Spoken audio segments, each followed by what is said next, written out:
we have China, Russia, Saudi Arabia, and Iran that are in talks of forming an economic alliance where they would trade oil for a currency other than the dollar. According to the president of Kenya, he's warning his people to ditch the dollar because it's going to collapse in a matter of weeks. I'm Stephanie Keith. And I am Tara Manjekovic, and we are unapologetically outspoken. Hello, and welcome to Weird Wednesday. So today we have to address what's going on in the world, what's going on with the US dollar, with the economy, all the crazy things that I'm sure that you've heard about, or maybe not, because I know I brought this up to my dad who watches the mainstream media and he had no clue what I was talking about. So hopefully you learned something new, because I think everyone should be watching this and understanding what's happening. So we all heard about the 3 banks in the US that went belly up, which was the result of the Fed increasing interest rates to try and slow inflation.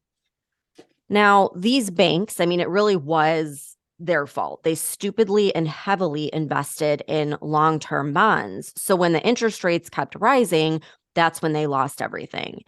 Now, there are currently 186 banks in the US right now that are at risk of falling.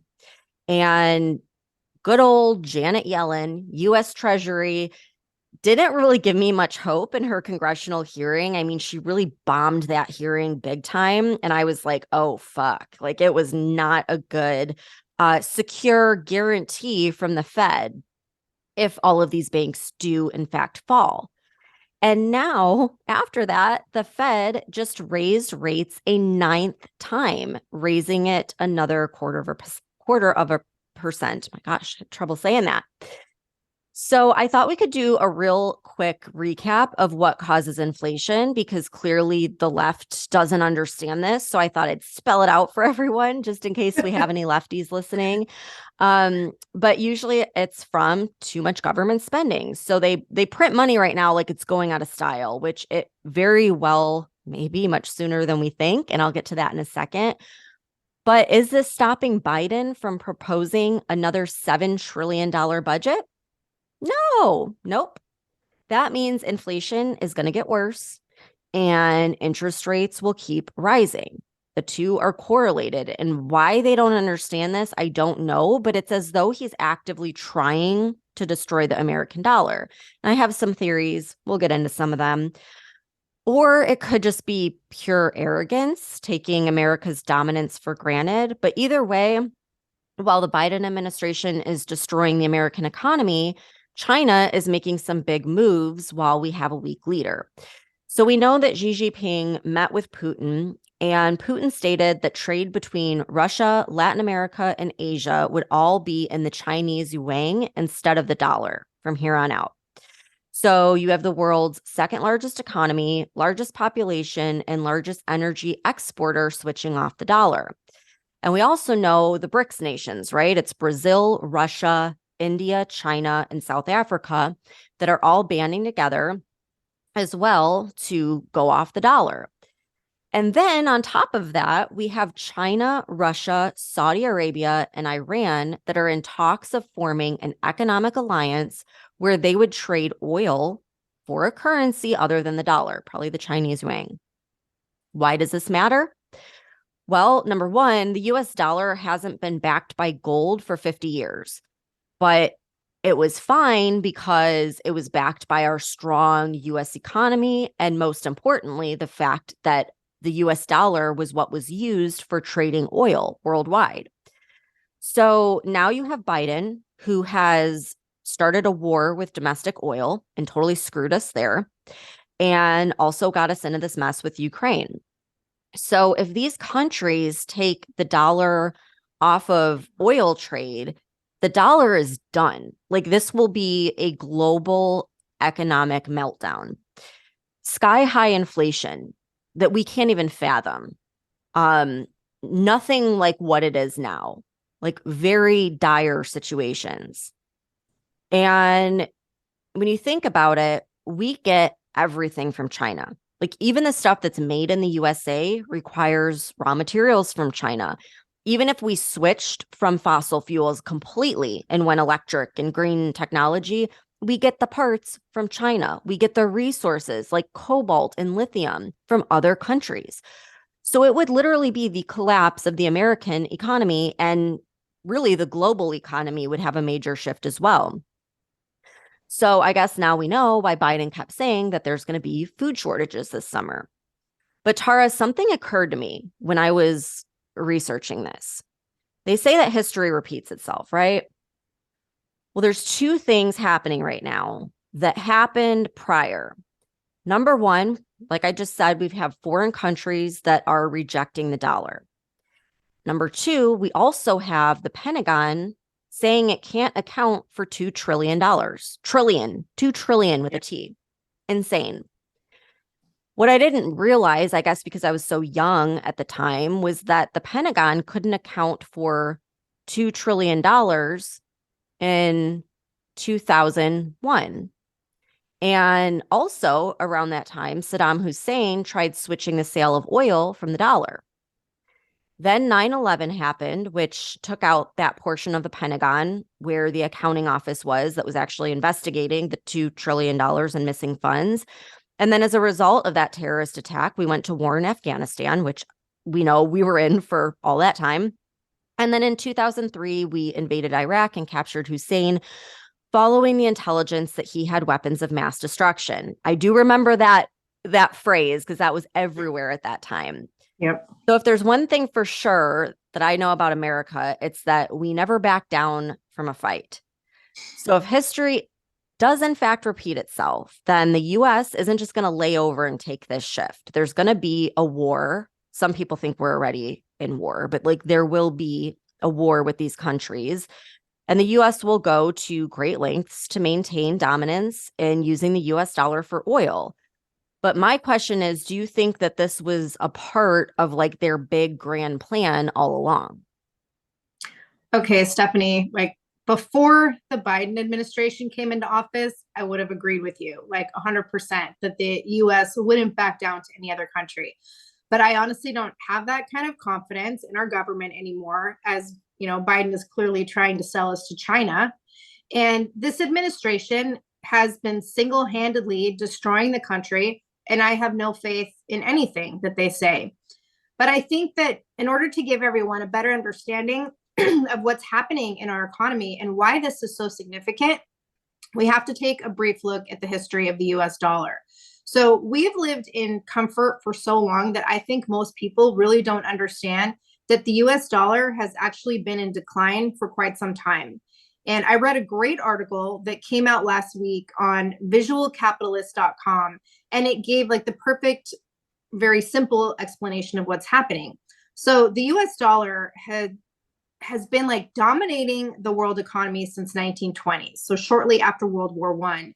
This was when the dollar started to replace the British pound as the international reserve currency. And then by the mid 1940s, the world was conducting international trade backed by the US dollar because of the Bretton Woods Agreement, which was basically 44 countries signed a collective currency exchange agreement that aligned the US dollar with the price of gold.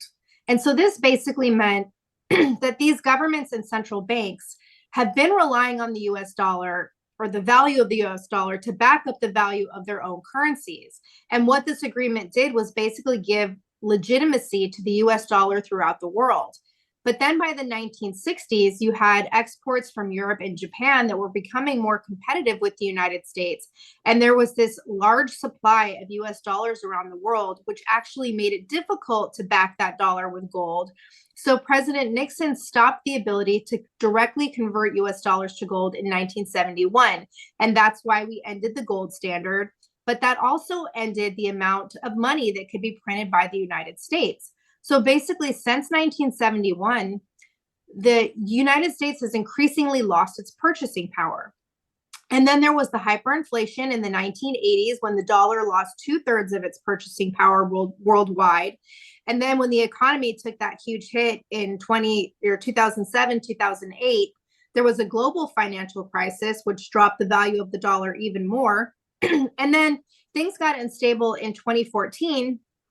after the annexation of Crimea, when Russia basically responded to US sanctions by de-dollarizing US currency. And then most recently, during the COVID pandemic, in 2022, last year, central banks started buying gold at the fastest rate since 1967.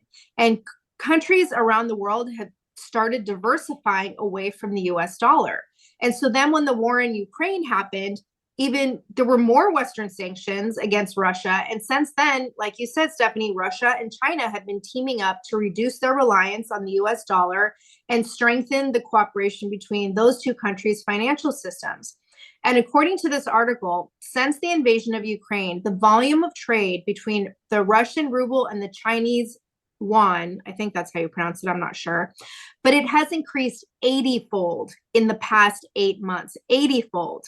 And then recently, Brazil and Argentina have been talking about creating a currency between them for the two largest economies in South America. There was a press conference in Singapore in January where several former Southeast Asian officials were apparently talking about how efforts to get rid of the American dollar have been already happening.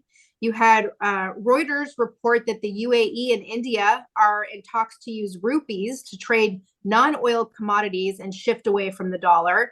So even though central banks still hold about 60% of their foreign exchange reserves in US dollars, I think this emerging trend of nations wanting to veer away from the dollar is something that we all need to pay attention to because it's very significant. And it's important to realize that aside from the United States, there are 4 other reserve currencies approved by the International Monetary Fund. And that's the euro, the British pound, the Japanese yen, and then the Chinese yuan. And our dollar is only backed by the productivity of our country. And our productivity of our country has taken an immense downturn, right? And meanwhile, Biden just keeps on printing and spending money like wildfire. So what is going to happen? Well, according to the president of Kenya, he's warning his people to ditch the dollar because it's going to collapse in a matter of weeks. So listen to this viral clip that's going around. Work numbers. I'm giving you free advice that those of you who are holding dollars, you shortly might go into losses. You better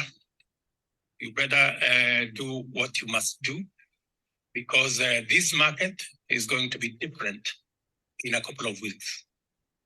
This market is going to be different in a couple of weeks. Mm-hmm. So that's going all over TikTok. Another reason why they want to ban it, in my opinion, because this is the only place where this information is coming out.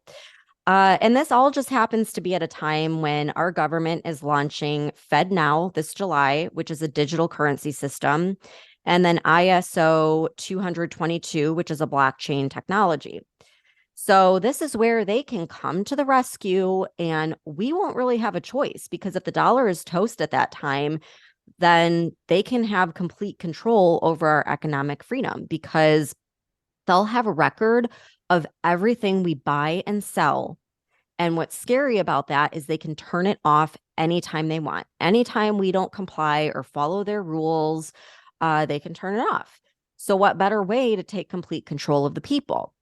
Now, my governor, DeSantis, here in Florida, actually it has a bill that would ban the FedNow program in Florida to keep the economic freedom of Floridians. So I'm going to play a clip of his recent press conference where he addresses this. Ultimately, cash is king. I mean, if you can hold it in your hand, you have power over that. The minute it's all digitized, somebody else is going to have control over that. And it's just a question of, are they going to let you live your life? Are they going to decide to do things to circumvent what you want to do? And think about what we've already seen in Canada. You remember when the truckers were protesting the vax mandates, they had banks. Some of the government froze some of their banks. You had charities that were trying to help these guys, and that was frozen. So we've already seen government really overstep its bounds as it is in the banking situation and financial sector that we have now.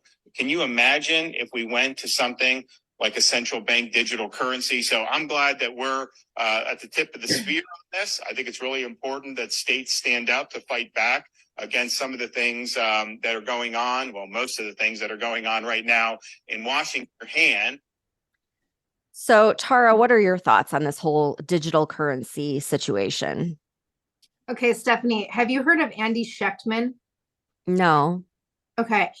He's the CEO and owner of Miles Franklin, which is a precious metals company. And he's an expert on monetary and economic history. He has over 30 years of experience in the precious metals sector. And he was interviewed for an article that came out last month on kitco.com. And Kitco is Kitco Metals, which is a gold trading company that's been around since 1977. And this article was referencing Schechtman predicting how this whole digital currency is going to come into play. And you mentioned earlier the BRICS nations, Brazil, Russia, India, China, and South Africa. And according to Schechtman, the BRICS coalition could lead the charge to develop their own reserve currency to compete against the US dollar. And he said, the BRICS, I think, coalescing against the dollar, the perceived hypocrisy and hegemony of the dollar. We've already been told that the BRICS currency would be pegged to gold or to commodities, the assumption being that gold is one of those commodities. So the BRICS are going to be meeting in Durban, South Africa in August. And one of their agenda items is the development of an alternative to the US dollar. And Schechtman told Michelle McCory, who is the lead anchor and editor-in-chief at Kitco News, he told her that the dollar's weaponization during the Russian war with Ukraine has hastened the move to, quote, dump dollars. He suggested that Western sanctions on Russia, as well as expelling Russia from the SWIFT payment system, has had a chilling effect, which is deterring other nations from using the dollar. Specifically, he said, since the weaponization of the dollar in 2022, de-dollarization seems to be spinning much, much faster. Schechtman pointed to Saudi Arabia, who has recently stated that they're open to accepting other currencies in exchange for oil, and that this could be a potential catalyst for massive de-dollarization. Schechtman stated, all it would take for de-dollarization would be for Saudi Arabia to stand up on the stage and say, we're now going to consider taking up other currencies for oil. All of a sudden, bang, all the countries that hold the dollar for the last 50 years no longer have an interest in holding them. And if they all start to dump dollars, and I think it would happen quickly, you would have a tsunami of inflation hitting the shores of the West. As dollars return to the United States, this would immediately create a spike in interest rates to compensate for the loss of purchasing power. Schechtman claims this would in turn cause a crash in assets like housing, stocks, and bonds, which have gained value due to loose Federal Reserve monetary policies. We're coming from a period of time where asset prices were blown sky high over the last several years, with more money being created in the last 3 years than in the history of the country preceding it. As asset prices crash, the government would introduce central bank digital currencies, or CBDCs, digital tokens issued and controlled by the Federal Reserve, which would act as fiat money. These would be offered initially as a way to, quote, help those who lost their wealth. And that's when they would come in and roll out the new CBDC, which gives them cover to roll this in. Schechtman pointed to the example of Lael Brainerd, vice chair of the Federal Reserve and soon to be director of the National Economic Council, who advocates for modern monetary theory, otherwise known as MMT. And this is the idea that loose monetary policy can stimulate the real economy, especially through direct transfers to households and individuals. According to Schechtman, Brainerd wants to do modern monetary policy directly to your iPhone. It would fit perfectly that this could happen sometime in the next few years, where she could come in and administer a central bank digital currency from the ashes of what would be a new system. So yes, Stephanie, I think this is exactly how they plan to gain control of the people. And me personally, I've never been comfortable with the idea of digital currency because it's not tangible. I mean, I guess if you think about it, paper money is not tangible because the dollar is what we give value to, but at least it's paper that you can actually hold in your hand and not something floating around in the digital world that you can delete with the push of a button. Like, look what happened with the whole FTX scandal, and billions of dollars just gone overnight. Well, and if the Kenyan president is right and there is a collapse in the next couple of weeks, there's a few months until July when this whole program would run out. A lot can happen in a few short months. Right. Shelves will be empty. People will be desperate. And then the government comes in and says, all right, we're going to give you an allowance. We're going to put money on this digital currency. But in doing so, you have to agree to it, which basically means they have control and they could do whatever they want. And then, oh, we can come to the rescue and give you a place to live too. We've got this great new thing called 15-minute cities. I mean, this is like literally how the whole plan that we talked about months ago with the World Economic Forum comes into play. So I think it's good to have some warning and be aware of what's going on and just like pay attention to this stuff, because if it's going to happen, they say they will announce it on a Friday evening when everyone's home from work. So it's good to just have a little bit of warning and start planning best as you can. And we'll see. Maybe we'll have an update for you guys next week. I don't know. But it's a little uncertain right now. It's something we've never experienced in our generation for sure. No, definitely not. And it's like, what do you do? Like, what can you do about it?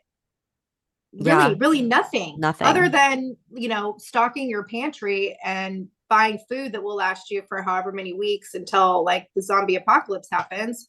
Like, what do you do? Like, right. You're buy take gold. all your money out. That's right? what everyone's saying. They're buying gold and Bitcoin. Yeah. But I mean, is that gonna make much of a difference? Maybe. I don't know. But we shall see. We'll keep everyone posted on this for sure. Do your own research. I mean, this is just coming out left and right. So I'm sure we'll be in a much different place next week, like I said. But Tara and I will keep you guys posted. And yeah, thanks for tuning in. We'll see you back here in a couple days. If you enjoyed this episode, share it with a friend, and don't forget to subscribe to the podcast so you get our latest episodes every Monday, Wednesday, and Friday. And if you could, please rate and review the show. We are going to be reading every single review, and I would love it if you hopped over to Instagram at Unapologetically Outspoken and say hi. We want to see who's out there and start a conversation, plus get all of the topics that you want us to talk about next. Thank you so much for tuning in, and we'll see you next time.